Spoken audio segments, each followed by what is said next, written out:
தெலங்கானா உள்ளிட்ட பல்வேறு பிரச்சினைகளால் பார்லிமெண்டின் இரு சபைகளின் செயல்பாடுகளும் கூட்டத்தொடரின் முதல் நாளை ஸ்தம்பித்தன. நடப்பு பார்லிமெண்டின் கடைசி கூட்டத்தொடர் புதனன்று துவங்கியது. காலை 11 மணிக்கு லோக்சபா கூடியதும் 4 முன்னாள் எம்பிக்களின் மறைவுக்கும் அந்தமான் படகு விபத்தில் இறந்தவர்களுக்கும் அஞ்சலி செலுத்தப்பட்டது. இந்நிகழ்ச்சி முடிந்தவுடனே தெலங்கானா தனி மாநிலத்துக்கு எதிராக கோஷங்களை முழங்கியபடி சீமாந்திரா மண்டல எம்பிக்கள் சபையின் மையப்பகுதியை முற்றுகையிட்டனர். ஒருங்கிணைந்த ஆந்திராவை வலியுறுத்தி முழக்கமிட்டுக் கொண்டிருந்த வேளையில் ஷிரோன்மணி அகாலி தளம் உறுப்பினர்கள் 1984 ஆண்டைய சீக்கிய கலவர பிரச்சினையை குழப்பி விசாரணையை துரிதப்படுத்தும்படி கோஷம் எழுப்பினர்.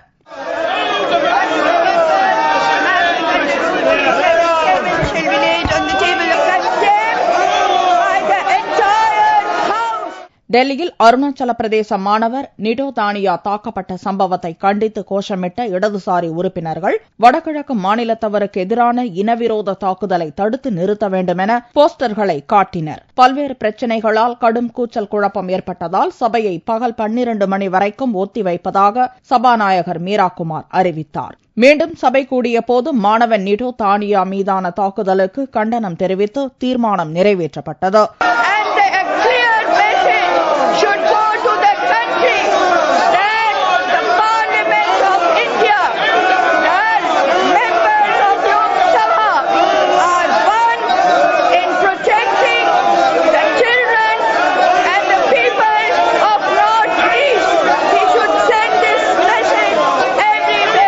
அதைத் தொடர்ந்து மீண்டும் அமளி ஏற்பட்டதால் சபையை மீராகுமார் நாள் முழுக்க ஒத்திவைத்தார். ராஜ்யசபாவிலும் தெலங்கானா பிரச்சினை எதிரொலித்தது.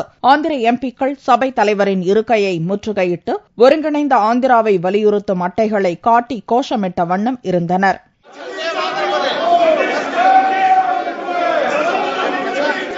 டூஜி விவகாரம் தொடர்பாக வெளியாகியுள்ள சிடியை காண்பித்து அதிமுக எம்பி மைத்ரேயன் அது குறித்து பேசினார். ஆனால் கடும் அமளியால் அவர் பேசியது எதுவும் கேட்கவில்லை. தமிழக மீனவர் கைது விவகாரம், டெல்லியில் மாணவர் தானியா இறப்பு போன்ற பிரச்சினைகளால் ராஜ்யசபாவும் அடுத்தடுத்து ஒத்திவைப்புகளை சந்தித்தது. நாட்டின் செலவினத்துக்கு ஒப்புதல் பெறுவதற்காக கூட்டப்பட்டுள்ள இக்கூட்டத்தொடர் பிப்ரவரி 21 வரை நடக்கிறது.